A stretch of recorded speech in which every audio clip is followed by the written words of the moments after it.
Global Typhoon, Chairman TV. Weather update. Helping homeless people. Please subscribe.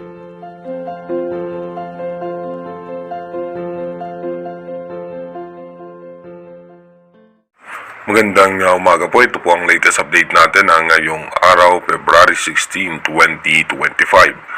Patuloy nga pong humina yung northeast monsoon o yung amihan. Yung shear line nga po ay apektado po niya ng parte ng extreme northern Luzon at northern Luzon. At yung easterlies naman, apektado po niyan ang Metro Manila at ilang karatig lugar.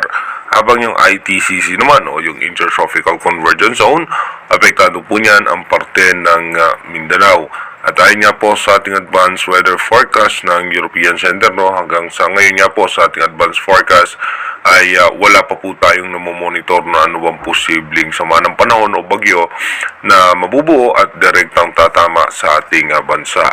Dito po sa ating rain map animation, mamaya nga pong alas 3 ng hapon, mataas ang posibilidad ng pagulan sa may parte nga ng northeast ng northern Luzon at kasama po dyan ang parte ng central Luzon dahil po yan sa shear line.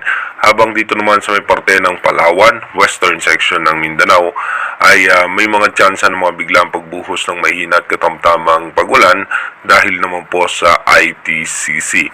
At pagdating naman po ng alas 8 ng gabi mamaya, dahan-dahan na po gaganda lagay ng panahon ng northern Luzon. At pagdating nga po ng alas 11 ng gabi ay may tsansa muli ng pagulan sa extreme northern Luzon. Dumako na nga po tayo sa ating advanced weather forecast.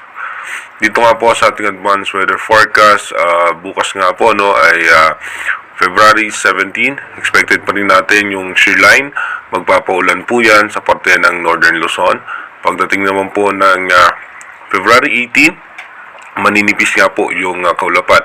Pero dahan-dahan nga pong lalakas yung amihan. By February 19, expected natin yung muling pagbugso ng amihan. Pagdating po ng February 21, mataas ang tsansa na may pagulan sa eastern section ng ating bansa dahil po sa shear line at yung muling pagbugso ng northeast monsoon. By February 21, yung amihan nga po, abot po yan hanggang sa parte muli ng Metro Manila at ilang bahagi ng Bicol Region. Habang yung shear line naman ay magpapaulan po yan sa natitirang bahagi ng Bicol Region at ng Visayas. Pagdating po ng February 22, mataas ang posibilidad pa rin ng pagulan dito nga po sa may parte ng Sorsogon at dito po sa may parte ng Romblon. Asahan naman natin dito sa may Eastern Samar at Northern Samar ay mataas din po ang posibilidad ng pagulan dahil nga po sa shear line. By February 23 hanggang February 24, maninipis na kaulapan ay may chance ang magdulot nga po ng mga pagulan sa ating bansa. Ito po ay mahihina lamang at patuloy ang paglakas ng ating amihan. Pagdating naman po ng February 25 hanggang February 26, expected pa rin po natin na malakas yung pagbugso ng northeast monsoon at yung shear line naman po ay apektado naman ang parte ng Mindanao. Kaya yung mga kababayan natin dyan sa parte ng Mindanao, hanggang bago po yung magkatapusan ay magiging maulan nga po yung eastern section ng Mindanao.